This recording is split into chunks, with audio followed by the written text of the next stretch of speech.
aquí las calmantes voces. No, no me gusta esa metáfora de voces afiladas. Soy yo, su amigo chino con otro coloquio. Chanta con el chino. Burp. Em, Pido perdón por no haber grabado la semana pasada.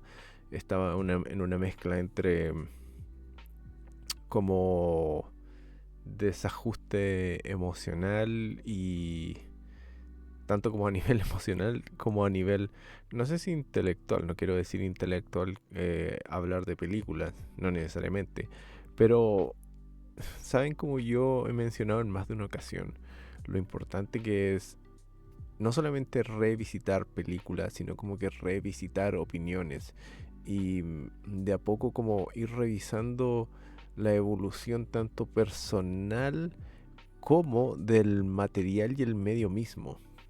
Eso ocurrió en particular bueno, ya ha pasado como bastante tiempo, no sé qué capítulo es en el que hablé de la trilogía de Spider-Man de Sam Raimi. Obviamente, hablar de la trilogía de Spider-Man de Sam Raimi es una plataforma para hablar de se dice biología, para hablar de las películas de Mark Webb, de Amazing Spider-Man. Ahora, hay un juego súper extraño en volver a atacar este contexto particular de películas.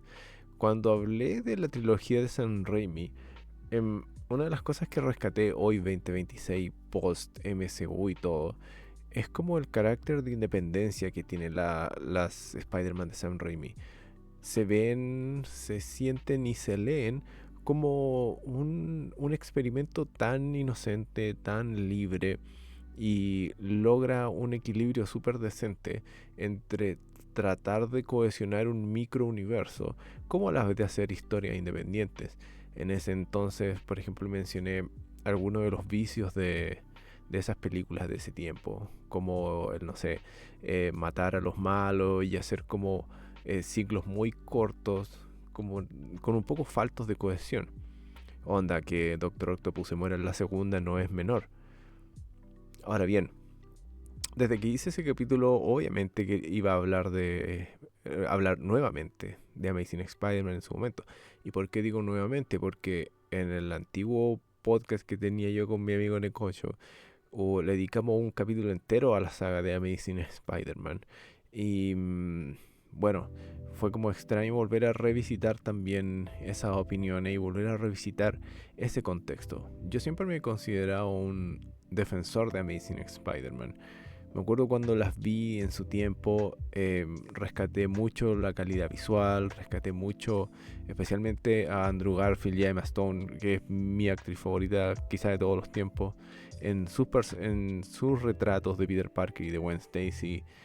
Y bueno, en ese entonces, ahora mientras más hago rememoranza, creo que lo que más me gustó de esas películas, cuando fueron current, cuando recién salieron, fue que adaptaban un aspecto particular de Peter Parker y Spider-Man que siento que nunca estuvo bien retratado en las Spider-Man de Sam Raimi. Como he mencionado cuando hablo de cómics y cuando hablo de Spider-Man en particular, ese elemento clásico es como la montaña rusa de Spider-Man barra Peter Parker. En, en los cómics, Spider-Man es una secuencialidad, o es un ciclo de altos y bajos. Es algo que hace tanto como bueno al personaje como malo al personaje. En el sentido de que, como alguien que se queja constantemente de los tropos en anime, por ejemplo, en particular, este es como un tropo muy particular de Spider-Man. Se repite en uno que otro superhéroe occidental, comillas, si queremos decirlo así. Este ciclo de hacer cosas de manera muy repetitiva. Pero en Spider-Man siempre ha sido algo muy particular. En Spider-Man, de la forma en cómo se creó el personaje y cómo ha ido madurando en sus largos años de existencia, ya está cementado en este, como digo, en esta suerte de ciclo donde el personaje tiene como un buen estado de vida y le va mal, tiene un buen estado de vida y le va mal. Este, comillas, le va mal está obviamente vinculado al hecho de ser Spider-Man, como ningún otro héroe en, en Marvel en particular. ¿Cuál sería el símil en DC? Pero bueno, el tema es que dentro de todos los parámetros, patrones o elementos que son comunes al superhéroe occidental tradicional es no que tu identidad secreta tiene que ser protegida porque van a atacar a tus seres queridos, bla bla bla. Entonces Peter Parker nunca puede solidificar una vida privada. Nunca puede solidificar una vida normal. Porque en último término él es Spider-Man. Como Spider-Man es su razón de ser. Así se pronuncia eso, ¿no? Su razón de ser, básicamente. Ahora, puede que eso sea un hecho, puede que eso sea un canon, si quieren decir, del personaje. Pero en términos narrativos implica que cada historia de Spider-Man tiene como esa secuencia. Él está en una situación buena, por ser Spider-Man le pasa algo malo y después tiene que volver a levantarse. Es una secuencialidad y va a ser siempre así. Y va a ser siempre así, va a ser siempre así. Por ejemplo, recientemente en los cómics estaba trabajando en... No era el que Max ahora último, ¿cierto? Pero era como una empresa, tenía un compañero y estaba como en el área de ingeniería, tenían un buen proyecto y se fue toda la mierda. Peter se arrancó al espacio, tuvo como un encuentro con un suerte es como otra versión del gran... ¿Cómo? No es el gran evolucionario, es el de rojo. El gran evolucionario, digámosle. Pero los que saben de Marvel entienden que enemigo estoy hablando. Obviamente ese enemigo retó como, oye, ¿por qué te estás arrancando? ¿Qué es lo que estás arrancando de tu vida? Y Peter decide, ¿cierto? Ser siendo Peter. No, yo todo lo puedo y vuelve y se recupera, etcétera. Bueno, todo eso es como un ejemplo para decir que así funciona secuencialmente la historia de Spider-Man. Y si alguien quisiera meterse de lleno a eso, seguramente puede ir rastreando toda la historia de Spider-Man y va a terminar siempre lo mismo.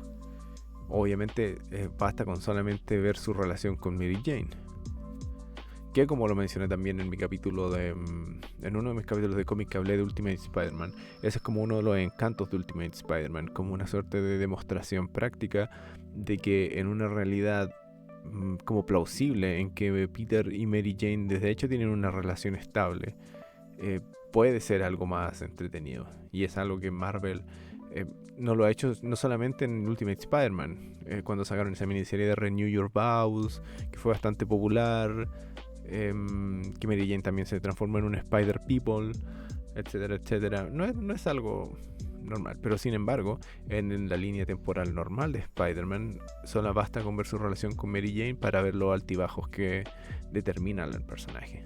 Bueno, de vuelta al tema, que son las películas.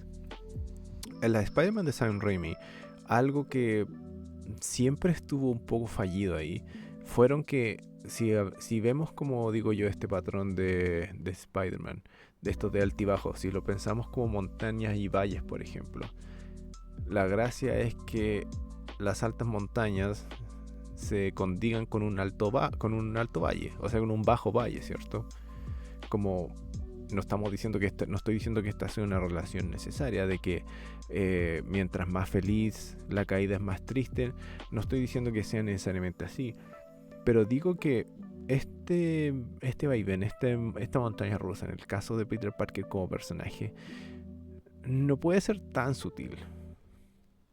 Como que tiene que tener ese dejo de intensidad.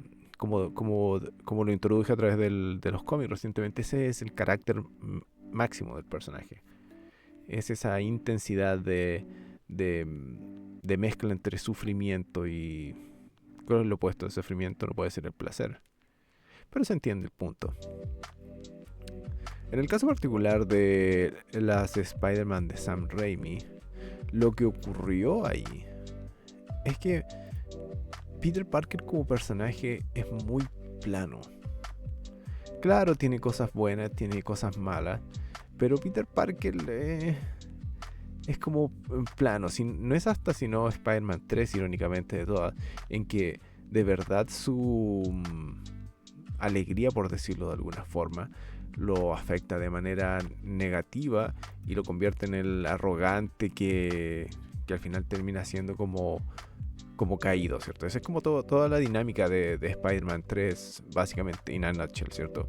Spider-Man o Peter Parker en el momento de Spider-Man 3 está como tan en las nubes, está como tan orgulloso y tan feliz de ser Spider-Man, que obviamente, y Peter Parker, que obviamente la caída es como lo que lo afecta, lo que caracteriza esa película a través de su transformación en Venom, entonces, etcétera, etcétera.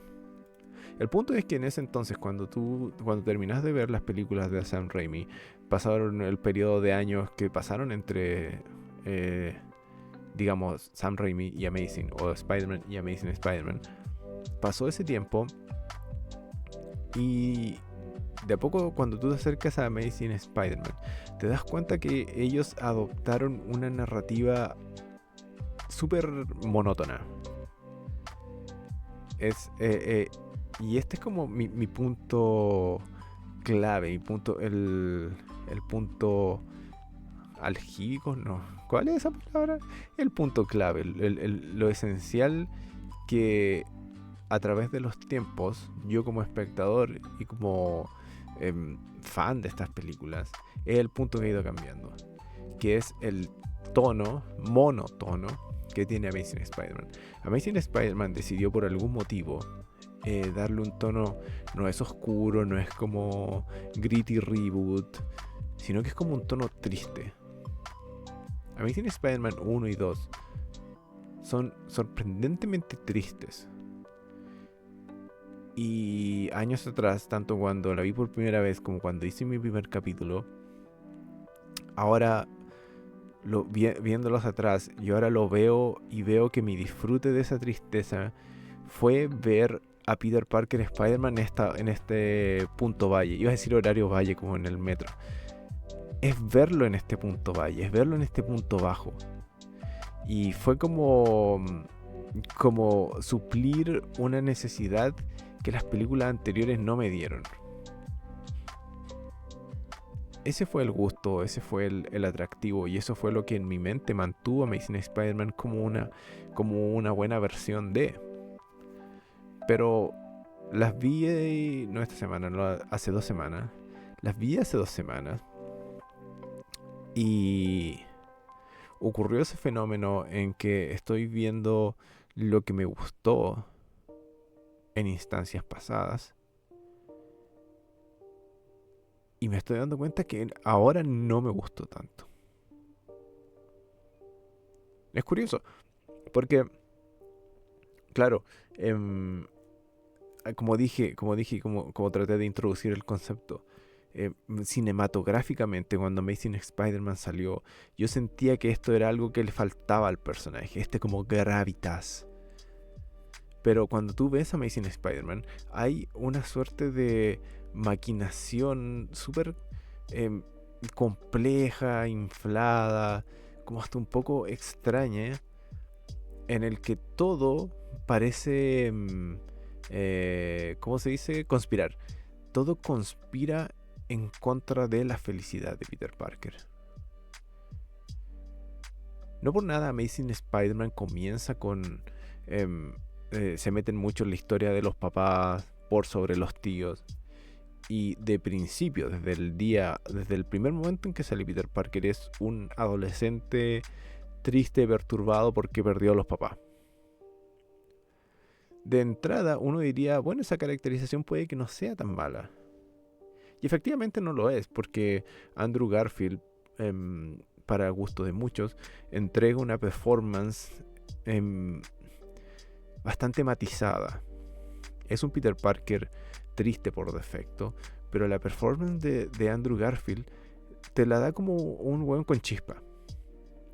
Peter Parker es triste, es bien emo, que probablemente una de las cosas por las cuales me gustó también, pero siempre tiene chispa, siempre tiene alguna chispa, tiene un poco de carisma. Y yo creo que ese elemento fue lo que me gustó por sobre Tobey Maguire en ese entonces, cuando solamente existían estas 2 películas. Tobey Maguire como Peter Parker es como ñoño, bully, ¿cierto? Extremadamente ñoño y no tiene chispa hasta que se transforma en Spider-Man. Andrew Garfield, por otro lado, es un Peter Parker con chispa desde un principio. No dura mucho, obviamente, porque a pesar de que son películas largas y son 2 películas, es un tema de caracterización. Caracterizar un Peter Parker con chispa cuando eventualmente se transforma en Spider-Man, simplemente como se exacerba lo que ya es. No es como que se transforme de un ñoño a un héroe, sino que se exacerba lo que ya es. Entonces, volviendo sobre el tema de la emoción y el Peter Parker triste. Eso era algo que faltaba, Faltaba ese valle a diferencia de esa montaña. ¿A dónde está el problema? Con mi última revisión de Amazing Spider-Man, me di cuenta de que la película, por ejemplo, si nos enfocamos solamente en la 1 por un segundo, es majaderamente triste. Ese es el problema. Si queremos revisitar la metáfora de la montaña con el valle, pensemos que la montaña es de estas como bien empinada, ¿cierto? Tiene el pico así como muy corto, y de repente el valle es largo, el valle es largo, el valle es largo. Esa es como metafóricamente la mecánica de Amazing Spider-Man. Y como espectador lo que más se siente de alguna u otra forma es cansancio. Creo que eso es lo que debo como decir hoy de Amazing Spider-Man. Es una película emocionalmente cansadora. Es demasiado triste y es como es por ponerlo de una forma que es totalmente explícita. Peter Parker pierde a su tío Ben, lo que lo inspira a usar su poder con gran responsabilidad. ¿Cierto? Un evento. En Amazing Spider-Man comienza con la pérdida de los padres, sigue con la pérdida del tío y continúa con y termina con la muerte del papá de Gwen. Y después sigue a Amazing Spider-Man 2, ¿cierto? Que Amazing Spider-Man 2 tiene un tono totalmente, o sea, no totalmente distinto, pero se enfocan mucho en la relación de Peter con Gwen. Y bueno, es básicamente lo que mantiene esta saga en particular, lo que la mantiene a flote. Es la química que tiene Andrew Garfield con Emma Stone, que es algo que es como innegable.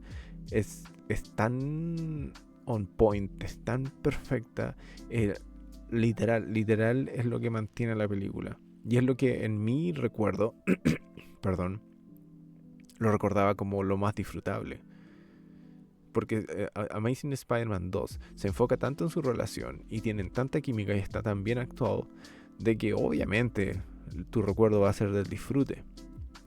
Pero esto solamente termina siendo una suerte de disfraz, una suerte de máscara a el principal tono de la película, que como lo estoy diciendo es tragedia sobre tragedia, es como tristeza sobre tristeza. Y uno dice, bueno, puede que esto le dé cierto tono a la película, pero puede que no sea tan malo. Y en papel no lo es. El problema es que vivimos en un mundo en el cual ya tenemos como mucho Spider-Man. Y fuera de Tom Holland, hay una cosa que definitivamente en el presente pone en perspectiva todo lo que es Spider-Man hacia atrás. Y esta cosa se llama Spider-Man Into the Spider-Verse.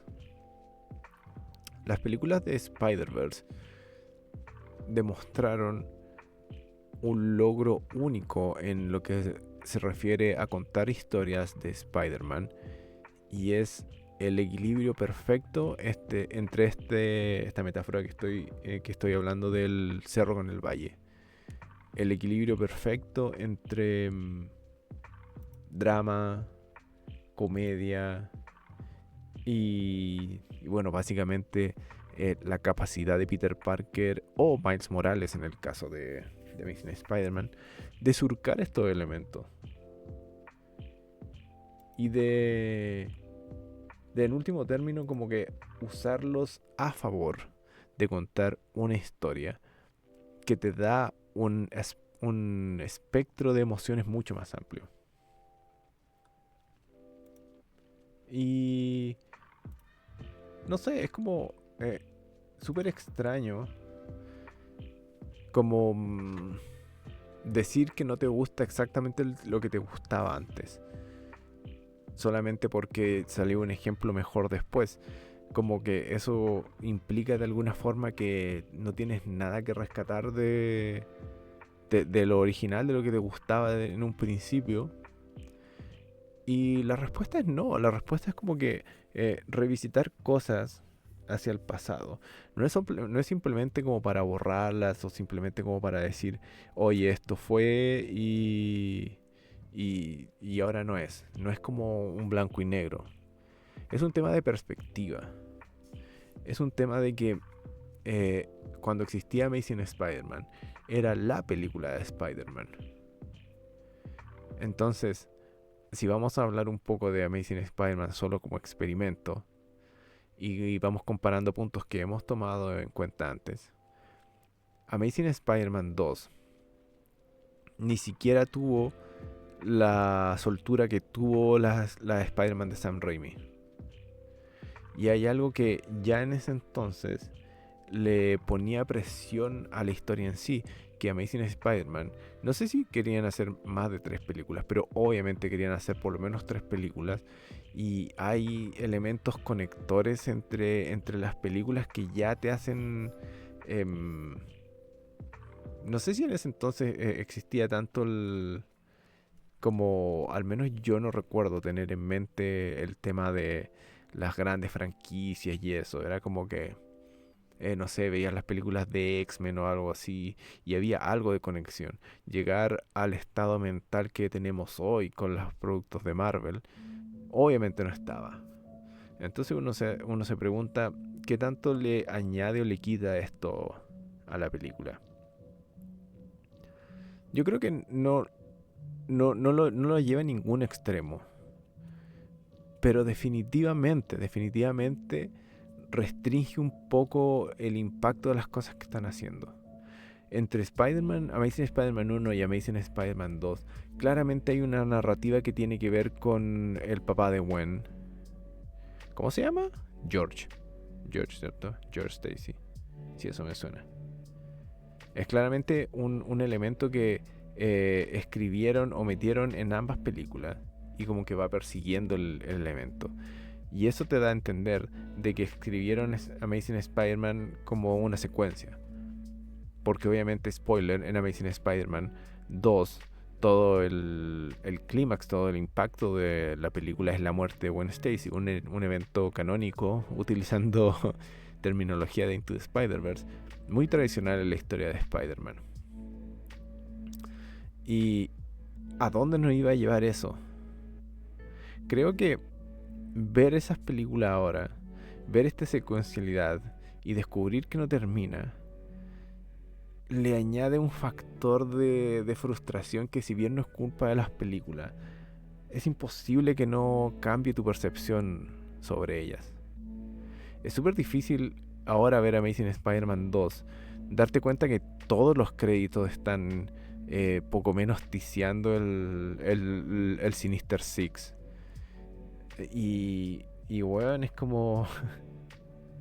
¿Qué pasó con todo esto? Hoy por hoy, la curiosidad no me la gana lo suficiente como para ir a buscar como los guiones que nunca fueron o algo así. Pero la curiosidad igual es tremenda. Porque ya sin Gwen ni nada, obviamente probablemente después iban a introducir a Mary Jane y bueno, Felicia también sale en Amazing Spider-Man 2. Pero ¿a dónde iban con todo eso? Si volvemos reiteradamente sobre la metáfora de las montañas y los valles, Amazing Spider-Man 2 es un gran valle y como que se venía la montaña. En Amazing Spider-Man 2 hay recién en el final de Amazing Spider-Man 2 podríamos decir que Spider-Man es Spider-Man como tal. Lo que llega a ser irónico pensando en lo que mencioné antes. En Amazing Spider-Man tiene 3 tragedias. Pero no es sino hasta la última tragedia, que es la muerte de Gwen, en que realmente Amazing Spider-Man se transforma en Spider-Man. Con el discurso y la mentalidad y como el optimismo emocional de sobrellevar esa tragedia y querer seguir siendo un héroe. Pero eso quedó absolutamente en nada. Entonces vamos de manera retroactiva y tratamos de rescatar elementos que no sé si son rescatables. Por ejemplo, en Amazing Spider-Man 2 hay una cosa que no funciona de plano, que es entre Amazing Spider-Man 1 y Amazing Spider-Man 2. Como que subieron, le giraron la perilla y subieron un elemento del ridículo en Amazing Spider-Man 2. Hay elementos muy caricaturizados, muy en términos de colores y en términos de cómo son presentados, que son bastante ridículos. Y obviamente estamos hablando de Electro, obviamente hay que hablar de Electro, de ese personaje tan bruto, tan simplificado que hicieron. La canción es muy caricaturizado. Y eso me hace pensar de si de verdad este fue el objetivo que tenían con hacer la película o fue algo que modificaron entre la uno y la 2. Creo que la 2 no tuvo tanto éxito como la uno, pero la uno tampoco tuvo tanto éxito como la tuvo la Spider-Man original. Siento que quisieron inflar o hacer más cómic, comilla, todo el ambiente de la película entre la uno y la 2. Pero al final, si la uno es muy depre y la 2 como continúa lo mismo, no hay una evolución, no hay ni siquiera esa idea potencial de salir de este valle a través de esta montaña como estoy diciendo para como complementar el proceso de ser Peter Parker. Y eso falta. Y vuelvo sobre el punto. El mayor pero de Amazing Spider-Man es que se siente una película muy plana en términos de tono. Hay un montón de escenas en tanto Amazing Spider-Man 1 como 2 en que son tan emo como Spider-Man, así sacando los pósters del muro, así como, no puedo resistirlo, no, estoy cansado, no sé, estoy muy frustrado porque no sé qué pasó con mis padres, es monótono. Y yo creo que ese es, no, es que no quiero decir que es la debilidad, porque si es algo que yo consideré que era el fuerte en su momento, no puedo ahora simplemente considerarlo la debilidad. Yo creo que revisitar Amazing Spider-Man, lamentablemente, no se limita a ver Amazing Spider-Man solo como Amazing Spider-Man. Como película, si hacemos como el mayor esfuerzo de ver la película solo como una película, tratar de olvidarnos del personaje, tratar de olvidarnos de los cómics, tratar de olvidarnos de Sam Raimi, tratar de olvidarnos del MCU, tratar de olvidarnos de Into the Spider-Verse. Si alguien puede hacer ese ejercicio gigante, las películas son piolas, son películas de acción mediocre. Tienen grandes performances, especialmente en los protagonistas. Tienen una historia relativamente interesante. La acción es buena, los efectos son buenos. Tiene un par de efectos prácticos que son choros. Pero es imposible. ¿Podemos hacer eso? ¿Se puede hacer ese ejercicio? Para mí personalmente, es imposible. Yo no puedo ver películas de superhéroes sin involucrar todo el resto.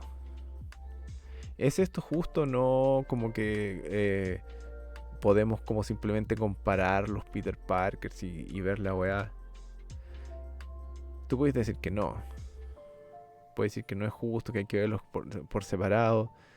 Y de nuevo, pensamos en Spider-Man Across the Spider-Verse, la segunda, que es uno de los ejemplos más geniales y brillantes de película de superhéroe, metacomentario sobre superhéroe, comentario sobre un personaje en particular.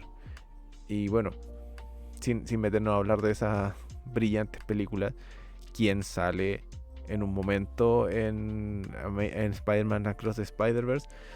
Cuando hablan de eventos canónicos, Andrew Garfield como Spider-Man.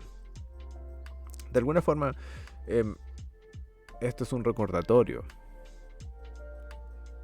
Ver Across the Spider-Verse y ver las películas modernas de Spider-Man o todo en general, esto es un recordatorio de que hay elementos fundamentales del personaje que no se pueden simplemente obviar.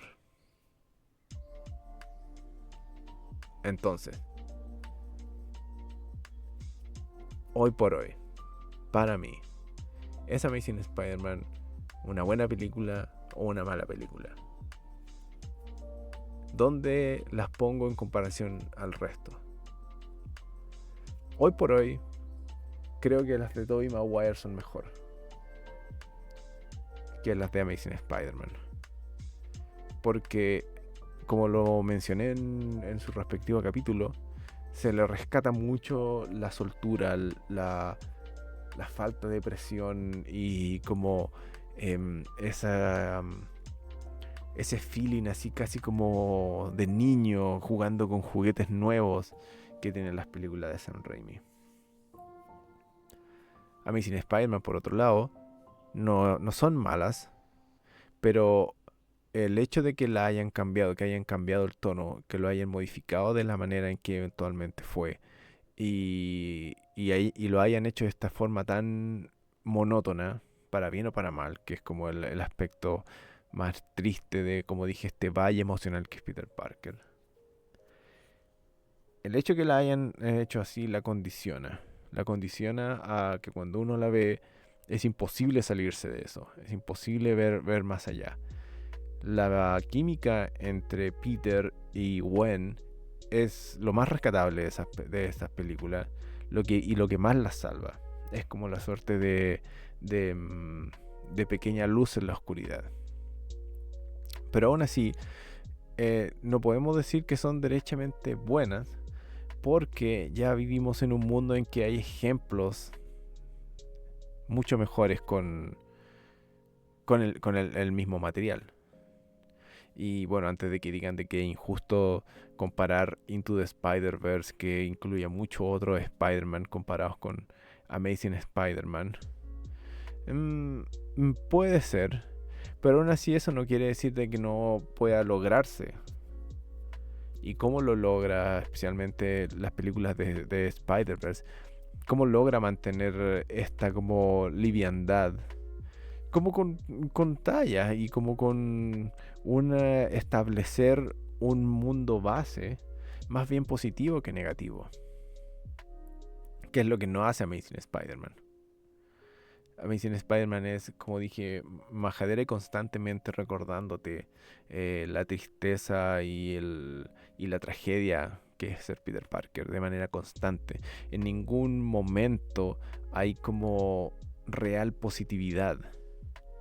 Si tú ves, por ejemplo, Across the Spider-Verse, en Across the Spider-Verse hay una de las mejores escenas de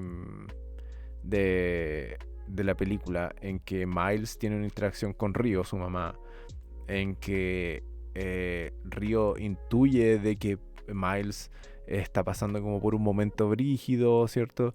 Y tienen una interacción tan natural, tan única y tan refrescante, en la cual, a pesar de que es un contexto que llama a la tristeza, la forma en cómo escribieron esa interacción, obviamente estoy dando un spoiler, es tan realista, pero tiene un dejo de positividad. Es como, ya, yo te voy a inspirar a ti, superhéroe, como persona que no tiene poderes. Soy como un ser querido, tengo una conexión emocional contigo, pero no voy a ser simplemente como, no, yo te quiero mucho, tragedia, tragedia, tragedia. ¿cierto? Que igual funciona, ¿cierto? Sino que, ¿sabes qué? Yo te quiero mucho, pero este yo te quiero mucho lo reflejo en un yo quiero que seas feliz. Es como tristeza como con chispezas de alegría. En cambio en Amazing Spider-Man, en una escena de carácter similar, cuando la tía May como que tiene una suerte de exabrupto, como que Peter ha estado llegando mucho como hecho mierda como Spider-Man y la tía May está como tomando un segundo trabajo ahora que el tío Ben se está, murió, y los elementos trágicos que se empiezan a acumular uno sobre otro. La tía May todavía está procesando la muerte del tío Ben, tiene que tomar otro trabajo porque está totalmente comprometida con el futuro de Peter, pero a la vez Peter no se abre con ella, no, han perdido esa sinceridad. Ella está frustrada porque Peter sigue pensando en el papá. Y tienen un momento que tiene como dejos de cariño y de real amor cuando la tía May eventualmente lo enfrenta y le dice, no, tú eres mi niño, tú eres mi niño, tu papá nunca estuvo acá, weón, y como que... ¿Cachai? Y ya eso está bien, y sigue otro contexto. Pero si tú pones ese contexto en dos películas que son tira para abajo, por mucho de que hayan brasas de positividad, en que eventualmente Peter la abraza y le dice, no, yo si te quiero, tú eres como básicamente mi mamá, tú eres la única, bla, bla, bla. Hay cierta positividad en el desenlace de eso. En una película tan bajona es súper difícil verlo. ¿Cachai? Y ese es el tema del equilibrio con los tonos. Ese es como el tema fundamental, la verdad. Y insisto, puede que sea no justo compararlo, pero lamentablemente es un esfuerzo y una decisión casi de disclaimer si alguien va a pensar en películas, en estas dos películas de Amazing Spider-Man, el 2026, ignorando todo lo que es el personaje hasta el momento. Y aún así, si alguien lograra decidirlo, si alguien lanzara ese disclaimer y se lanzara a hablar de esta película de una manera completamente aislada, aún así la película es ok. Porque este desplante emocional, tengas o no detrás todo el carrete de Spider-Man y de Peter Parker, sigue siendo una decisión monótona y sigue significando necesariamente una película que tiene casi como un puro tono. Como dije también anteriormente, ese es un único tono del cual yo disfruté y del cual me sentí muy apegado, me sentí como muy conectado y hasta la necesidad de verlo. Pero hoy por hoy debo criticarlo, no como algo malo, sino como algo excluyente.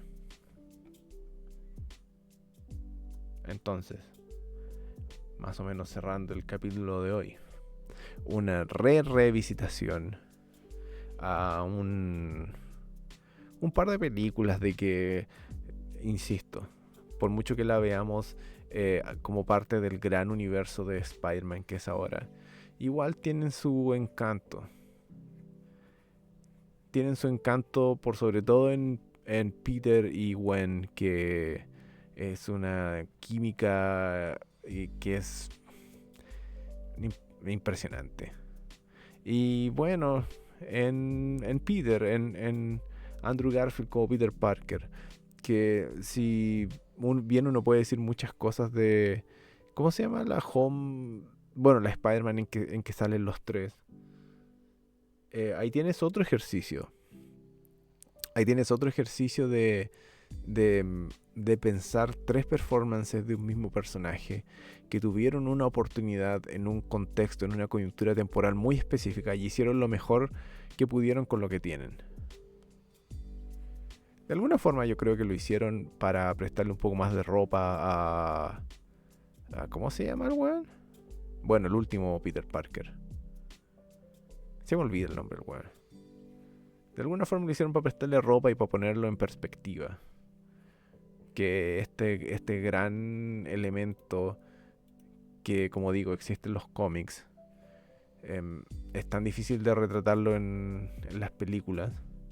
Y bueno, ahora cabe explorar de que si esto se ha logrado a través de las cuantas películas ya que ha salido Tom Holland. Cuántas películas ya de Spider-Man que tiene Tom Holland. Oficialmente más que ningún otro, ¿cierto? Tom Maguire tuvo sus 3, Andrew Garfield tuvo las 2, pero Tom Holland, ¿cuántas lleva ya? Como 5. Son como 3 Spider-Man solo, y los Vengadores, y Capitán América Civil War. Ya ha hecho Spider-Man en como 6-7 películas. ¿Ha logrado este equilibrio Peter Parkeresco que tiene solo en los cómics? Supongo que el siguiente paso es ya no solamente tomar las películas sobre las otras películas, pero lo que sí siempre tienes que hacer es a la current Spider-Man, al current Peter Parker, verlo en reflejo a lo que es en los cómics. Que ya es otro elemento que para mí es todavía más difícil quitarme.